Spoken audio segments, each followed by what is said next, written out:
ఇక 2015-16 బడ్జెట్లో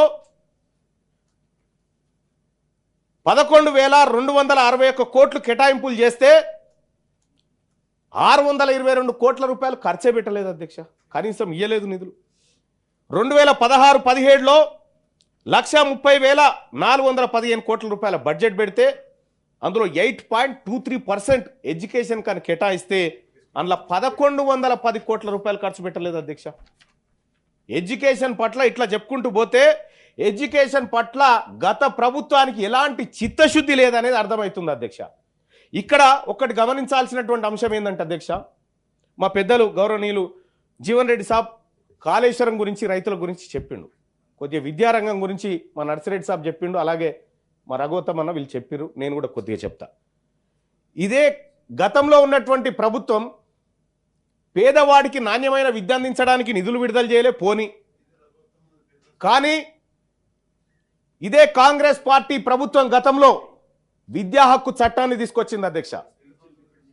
విద్యా హక్కు చట్టం 2009 సెక్షన్ 12(1)(c) ప్రకారం 25% సీట్లను ప్రైవేట్ స్కూళ్ళల్లో కార్పొరేట్ స్కూల్లో పేద వర్గాలకు ఇయ్యాలనేటువంటి చట్టం చేసింది కాంగ్రెస్ పార్టీ ప్రభుత్వం అధ్యక్ష.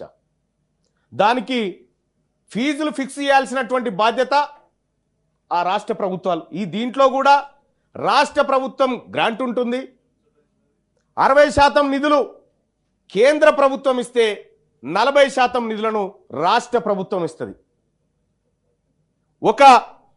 ఇవాళ నువ్వు పేద వర్గాల వారికి కార్పొరేట్ తరహాలో ఎడ్యుకేషన్ ఇచ్చే స్తోమత లేనప్పుడు ఆల్రెడీ ఉన్న కార్పొరేట్ స్కూళ్ళల్లో ఈ పేద వర్గాల బిడ్డలను చదివించేటువంటి అవకాశం చట్టం కల్పించిన తర్వాత కూడా గత పాలకులు, గత టీఆర్ఎస్ పార్టీ ప్రభుత్వం ఒక కమిటీనేసి ఇప్పటి వరకు అసలు ఫీజు రెగ్యులేటరీ కమిషన్ ఏం రిపోర్టే గతిలేదు ఇప్పటిదాకా.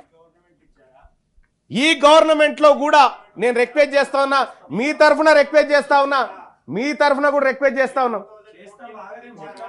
మాట్లాడుతున్నాం కదా, అది కూడా చెప్తాం కదా, ఎందుకు తొందర ఎందుకు, అది కూడా చెప్తాం కదా, అది కూడా చెప్తాం. కేవలం కార్పొరేట్ కాలేజీలతోటి కార్పొరేట్ వ్యవస్థతోని గత పాలకులు కుమ్మక్కైరు. ఈ ప్రజల పట్ల కన్సర్న్ ఉంది కాబట్టే కాంగ్రెస్ పార్టీ ప్రభుత్వం విద్యా హక్కు చట్టాన్ని తీసుకొచ్చి దాంట్లో సెక్షన్ 12(1)(c) ప్రకారం 25% సీట్లను పేద వర్గాలకు ఇవ్వాలని చెప్పినటువంటిది కాంగ్రెస్ పార్టీ ప్రభుత్వం. ఇది పేద వర్గాల కోసం ఆలోచించిన ప్రభుత్వం కాబట్టి ఇది తెస్తే ఫీజు రెగ్యులేటరీ కమిషన్ వేసి నివేదిక ఇవ్వకుండా జాప్యం చేసి శ్రీ చైతన్య నారాయణలతోని అంటగాగినటువంటి గత పాలకులు ఈ అంశం పైన మాట్లాడే హక్కు వాళ్ళకు లేదన్న విషయాన్ని 100% తొందర ఎందుకు, తప్పకుండా చెప్తాం. ఇవాళ మీ ఇప్పుడు ఎవరు కాగిరు అనేది ఇక్కడ అధ్యక్ష వాళ్ళకు సహజంగానే బాధ అనిపిస్తుంది కొంత. ఎందుకంటే వాళ్ళ బాధ చూస్తూ ఉంటే మాకు అర్థమవుతుంది అధ్యక్ష. మీరు చేయలేకనే అధ్యక్ష మొన్న వీళ్ళతో కాదని చెప్పే తెలంగాణ రాష్ట్ర ప్రజలు భావించి మీరు వద్దాయి అధికారంలో కానీ మాకు అప్పచెప్పినారు అధ్యక్ష.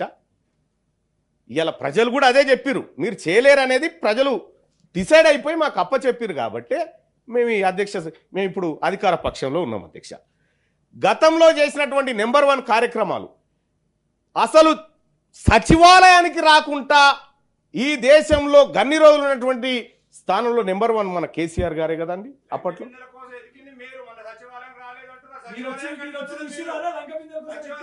అయ్యా సచివాలయం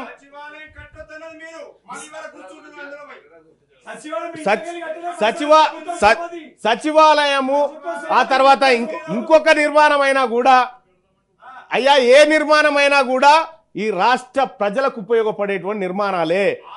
అది గుర్తుంచుకోవాలి విపక్ష నాయకులు. ఇక్కడ అధ్యక్ష ఇంకా తలసరి ఆదాయం విషయంలో కూడా జిఎస్డిపిలో కూడా మన తలసరి ఆదాయం పెరిగిపోయింది, 3,25,000 వచ్చిందని చెప్తా ఉన్నారు అధ్యక్ష. ఒక ఇంట్లో 4 ఉంటే అధ్యక్ష 4 తలలు ఒక దగ్గర వేస్తే దాదాపు 12 లక్షల రూపాయలు కావాలి అధ్యక్ష. మరి రేషన్ కార్డు 2 లక్షల స్లాబ్ ఉంటే 80 లక్షల రేషన్ కార్డులు ఎట్లుంటాయి అధ్యక్ష? ఒక్కటి కూడా ఉండొద్దు కదా. ఏది మరి మీ అభివృద్ధి? మీరు చెప్పిన లెక్కలేవి? మీరు గతంలో చెప్పిందంతా డొల్లా అన్న విషయాన్ని స్పష్టంగా మేము చెప్పదలుచుకున్నాం. మీరు మాట్లాడండి.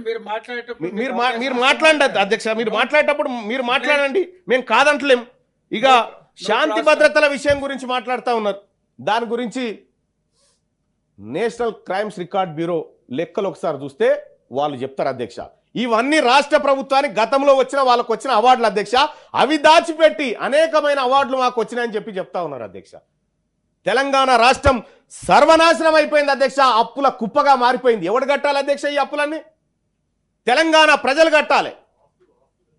ఆస్తుల సంగతి అయ్యా, కాళేశ్వరం మీద పెట్టినటువంటి అప్పులు పెద్దలు గౌరవనీయులు జీవన్ రెడ్డి గారు చెప్పినట్టుగా తమ్మిడిహట్టి నుంచి ఎల్లంపల్లికి 21 మీటర్లు ఎత్తిపోస్తే ఒడిసిపోయేటువంటి ప్రాజెక్టును 100 మీటర్ల కిందికి తీసుకొచ్చి మేడిదిగడ్డ దగ్గర కట్టి తద్వారా ఇవాళ ఎందుకు పనికిరాని ప్రాజెక్టుగా దాన్ని తయారు చేసినారు.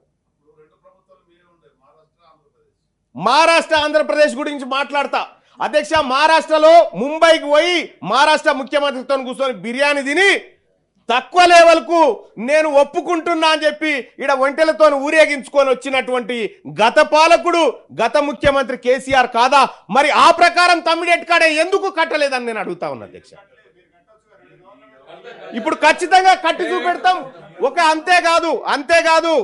అంతేకాదు ఆదిలాబాద్ జిల్లాలో తమ్మిడిహెట్టి దగ్గర కడతాం. 2 లక్షల అదనపు ఆయకట్టును ఆదిలాబాద్ జిల్లాకి ఇస్తాం. ఆ తర్వాత ఎల్లంపల్లికి కూడా దాని ద్వారానే మేము పంపింగ్ చేస్తామని చెప్పి మేము గతంలో కూడా నిర్ణయం తీసుకున్నాం. కాంగ్రెస్ పార్టీ ఆ నిర్ణయానికి కట్టుబడి ఉంటుంది అధ్యక్ష.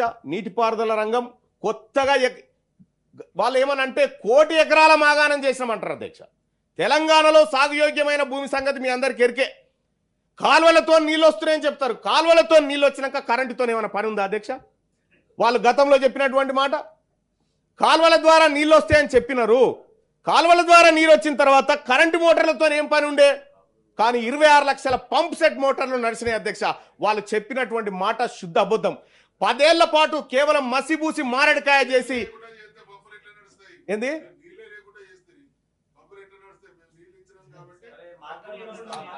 అధ్యక్ష ఇంకా మీరు ఏ సబ్జెక్ట్ అయినా చెప్పురు అధ్యక్ష, ఖచ్చితంగా మాట్లాడుకుందాం. ఈ తెలంగాణ రాష్ట్రంలో 10 ఏళ్ల కాలంలో ఎందుకు ఉన్నదే మాట్లాడడానికి మీరు అధ్యక్ష. ఇదే నల్గొండ జిల్లా, ఉమ్మడి నల్గొండ జిల్లాలో హరీష్ రావు గారు అక్కడికి పోయి సూర్యాపేటకు పోయి కాళేశ్వరం మొదటి ఫలితం సూర్యాపేటకు వచ్చిందని చెప్పాడు. ఇక్కడ వాస్తవానికి జరిగింది ఎస్ఆర్ఎస్పి నుంచి వచ్చినటువంటి flood flow canal, Kakatiya canal ద్వారా మాత్రమే నీళ్ళు వస్తా ఉన్నాయి. ఇలా కాళేశ్వరం ద్వారా ఒక్క సుక్క కూడా రాలేదు అధ్యక్ష. సముద్రంలో దోష నీళ్లు పోసి ఇదంతా మాదే అని చెప్తా ఉన్నారు అధ్యక్ష. వీళ్ళ కాళేశ్వరం కథ అది. వీళ్ళ విద్యుత్ రంగానికి సంబంధించి ఇలా తెలంగాణ రాష్ట్రంలో 17,500 మెగావాట్ల విద్యుత్ స్థాపిత సామర్థ్యం ఉంది అధ్యక్ష. వీళ్ళు గట్టిగా వాడింది కేవలం 9 నుంచి 11,000 లోపు మాత్రమే మెగావాట్లను వాడిరు అధ్యక్ష. ఇది వాడనటువంటి వాళ్ళు దేశంలో ఇంత కరెంట్ ఉత్పత్తి అవుతా ఉంది, అంత అవుతా ఉందని చెప్పారు. ఇక్కడ పెట్టినటువంటి ఏది మన థర్మల్కి సంబంధించినటువంటిది ఇండియా బుల్స్ కంపెనీ అధ్యక్ష. గతంలో చేసినటువంటి ఆ టెక్నాలజీ ఇక్కడ పనికి రాదని పాడేసిపోతే వాళ్ళతోని లోపాయకార ఒప్పందం చేసుకొని ఇవాళ తెలంగాణకు విదేశీ బొగ్గుతోటి అధ్యక్ష. ఇక్కడే మనమే అనుకుంటా ఉన్నాం తీసుకుపోయి నల్గొండ కాడ బొగ్గు లేదు, కడప కాడ బొగ్గు లేదు అనుకుంటున్నాం అధ్యక్ష. విదేశీ బొగ్గు తెస్తే నడిచేటువంటి టెక్నాలజీని కేసీఆర్ గారు దిగుమతి చేసిరు అధ్యక్ష.